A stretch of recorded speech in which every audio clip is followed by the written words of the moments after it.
Saudara-saudaraku yang dikasihi di dalam nama Tuhan, saat ini mari kita merenungkan firman Tuhan dari ringkasan pelajaran sekolah Sabat hari Minggu tanggal 30 Mei. Judulnya adalah Sesungguhnya akan datang waktunya. Dan sebelum kita melanjutkan pembahasan ini, mari kita terlebih dahulu dengan berdoa.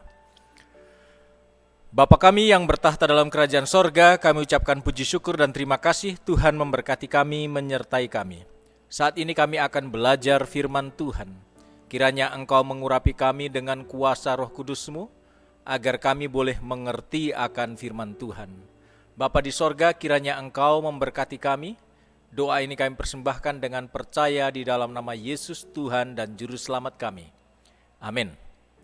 Baik, saya ulangi kembali judul pelajaran kita pada hari Minggu 30 Mei adalah Sesungguhnya akan datang waktunya. Didasarkan dari buku Yeremia 31 ayat 31 sampai 34. Saya akan membacakan terlebih dahulu di dalam buku Yeremia pasal 31 mulai ayat 31. Sesungguhnya akan datang waktunya. Demikian firman Tuhan, aku akan mengadakan perjanjian baru dengan kaum Israel dan kaum Yehuda. Bukan seperti perjanjian yang telah kuadakan dengan nenek moyang mereka pada waktu aku memegang tangan mereka untuk membawa mereka keluar dari tanah Mesir.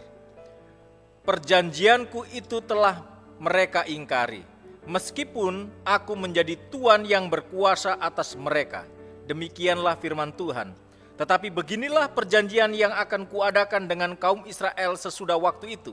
Demikian firman Tuhan, aku akan menaruh Tauratku dalam batin mereka dan menuliskannya dalam hati mereka. Maka aku akan menjadi Allah mereka dan mereka akan menjadi umatku. Dan tidak usah lagi orang mengajar sesamanya atau mengajar saudaranya dengan mengatakan, kenalah Tuhan. Sebab mereka semua besar kecil akan mengenal aku. Demikianlah firman Tuhan, sebab aku akan mengampuni kesalahan mereka dan tidak lagi mengingat dosa mereka. Sebuah pertanyaan di bagian awal di hari Minggu ini. Siapakah yang memulaikan perjanjian itu? Karena sepanjang 1 triwulan ini kita mempelajari tentang perjanjian. Dan kalau kita dapati dari buku Yeremia ini dikatakan bahwa aku, sesungguhnya akan datang waktunya, demikian firman Tuhan, aku akan mengadakan perjanjian baru. Aku huruf besar, sudah tentu bahwa perjanjian ini dimulai dari Tuhan. Tuhan menjanjikan waktu ketika Dia akan mengadakan perjanjian baru dengan kaum Israel dan Yehuda. Dan perjanjian ini akan dilakukan setelah Israel menjalani pembuangan di Babel karena dosa-dosa mereka yang telah mengingkari perjanjian yang Tuhan buat dengan nenek moyang mereka di Gunung Sinai.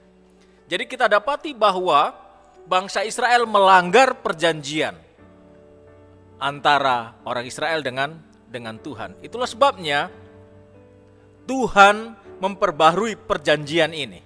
Jadi perjanjian ini akan dilakukan setelah Israel menjalani pembuangan di Babel karena dosa-dosa mereka yang mengingkari perjanjian itu.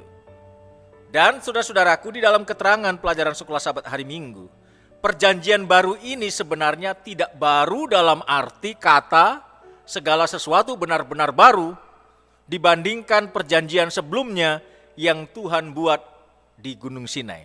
Jadi unsur-unsur perjanjian lama tetap ada di dalam perjanjian baru. Ini keterangan sekolah Sabat kita. Allah menjadi Allah Israel, pencipta, penebus, dan bapa bagi Israel tetap ada di sana.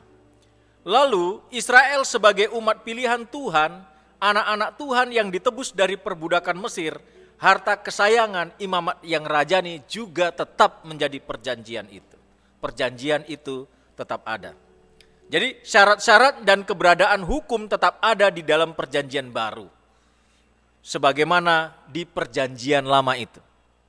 Jadi intinya dasar dari perjanjian, dasar dari pengharapan yang dimiliki perjanjian baru, syarat-syarat yang ada sama seperti di perjanjian lama. Di dalam perjanjian itu adalah perjanjian kasih karunia yang didasarkan pada kasih yang melampaui kelemahan dan kekalahan manusia. Dan Tuhan menjanjikan di dalam ayat yang kita baca dari Yeremia 31 ayat 31 sampai 34. Allah akan tetap menjadi Allah mereka dan Allah lah yang mengampuni orang-orang Israel ini dengan kasih karunia. Jadi kedua perjanjian ini untuk keselamatan manusia datangnya adalah dari Tuhan. Jadi Mesias, penebusan dan penyucian untuk umat-umat Tuhan. Jadi saudara-saudaraku yang dikasihi dalam nama Tuhan, inilah maksud dari perjanjian yang baru. Ya, sesungguhnya waktunya akan datang bahwa hukum itu akan ditaruh di dalam hati mereka supaya orang-orang itu mengenal akan Tuhan. Jadi hukum yang dibicarakan di sini adalah juga yang ada di dalam perjanjian lama. Dan sejak dari perjanjian lama, ya Tuhan memberikan kasih karunia. Dan oleh sebab itu, kita harus menekankan bahwa di dalam perjanjian ini tetap ada hubungan antara Tuhan dengan manusia. Apa tindakan Allah yang dilakukan untuk umatnya yang membentuk dasar hubungan perjanjian itu? Apa yang dibuat oleh Tuhan? Tuhan yang menebus, Tuhan yang mengampuni, Tuhan yang menyelamatkan umatnya. Inilah ringkasan pelajaran sekolah sahabat kita untuk pelajaran hari Minggu ini. Kiranya Tuhan memberkati kita. Amin.